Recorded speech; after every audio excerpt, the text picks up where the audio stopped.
I'm Mike Huckman at the Bio Buzz Center, and it's a pleasure to welcome Robert Urban, who is the Global Head of Innovation at Johnson & Johnson. Mr. Urban, thanks for being here. Glad to be here, Mike.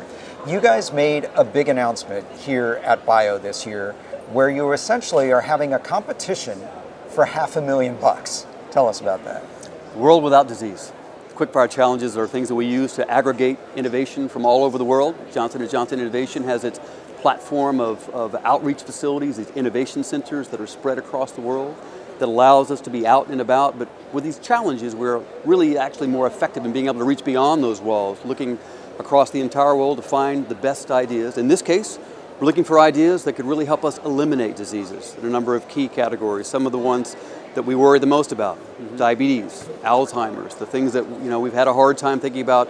We're thinking about moving beyond just trying to treat them, to find a way to prevent them, to eliminate them, perhaps even intercept them. So what are you soliciting for this $500,000 prize? Well, it'll be ideas that are cross-cutting that we're looking for. These are things that bring together ideas that rely on new and novel principles, perhaps engineering capabilities applied to biology.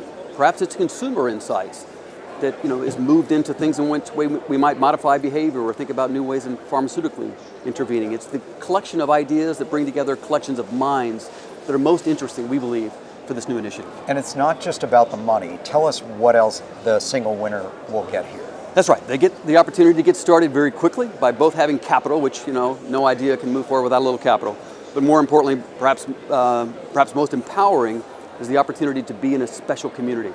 So they can choose which of the JLabs that we have around North America that they'd like to move into. And what are those, for those who may not be familiar with your ecosystem that you've set up? So in addition to the innovation centers, we have what are called JLabs facilities, which are very unique, designed in a very unique way to bring entrepreneurs together, incubation facilities. So they have all the equipment that a biotechnology company or a medical device company or even a consumer type company might need. They're able to move in very swiftly, have all the equipment, all the permits, all that stuff behind them, and they focus entirely on the science. And your latest one is in Houston. No, we've actually, beyond Houston now, we've just opened in Toronto. Nice. And so the winner would be able to pick which one they want to go into? Yeah, there's facilities in San Francisco, there's facilities in La Jolla, as we said, Toronto, in the Houston area, as well as in Boston. How many early stage companies do you have in the JLabs? There's about today? 140, maybe 150 companies that live in one of these facilities. No obligation to us. These are no strings attached type relationships, but they have to be amazing. So you don't take a stake and you don't get first right? No. Oftentimes we find ways to work together because we're very closely interacting with those companies in a very dynamic way over time. So a lot of the partnerships we do wind up being with the companies that happen to live there, but that's not how we get started.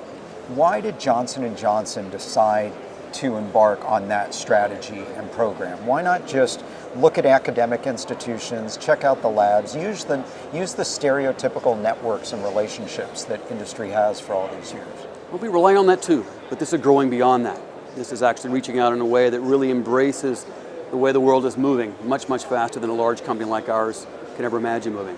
To work at the pace of the entrepreneur, you have to be amongst them every day, and you can't impede them. You have to find ways to facilitate what they're doing, bring the wisdom that they can benefit from us often along those conversations, and to let them do what they do. And so if there's a researcher or an entrepreneur out there who wants a chance at this $500,000 prize and the opportunity to come into a JLab, they should do what? Well, I'd suggest they start the website. The portal for applying, jnj.jnjinnovation.com. Yep, so I think jlabs.jnjinnovation.com, and that's JN as in Nancy, J innovation.com, and then what will be the process? Well, they go through a process that's very rapidly evaluating what they're up against. Do they really understand what we're looking for? They'll get some quick feedback on whether or not that looks like that's the right set of parameters, and then it swiftly moves to a decision, and the winning team is announced at the end of the year. Awesome.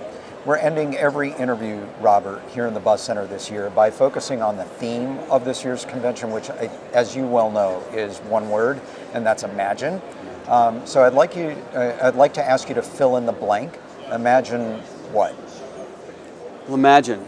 I think of it in imagination. An imagination in my mind is this remarkable capacity we have to both think about things as well as think about the world that's around us in ways that often brings empathy into what we're doing and empowers us to imagine both the possibility but also, the hardship that the world is enduring. So I would imagine a world without disease.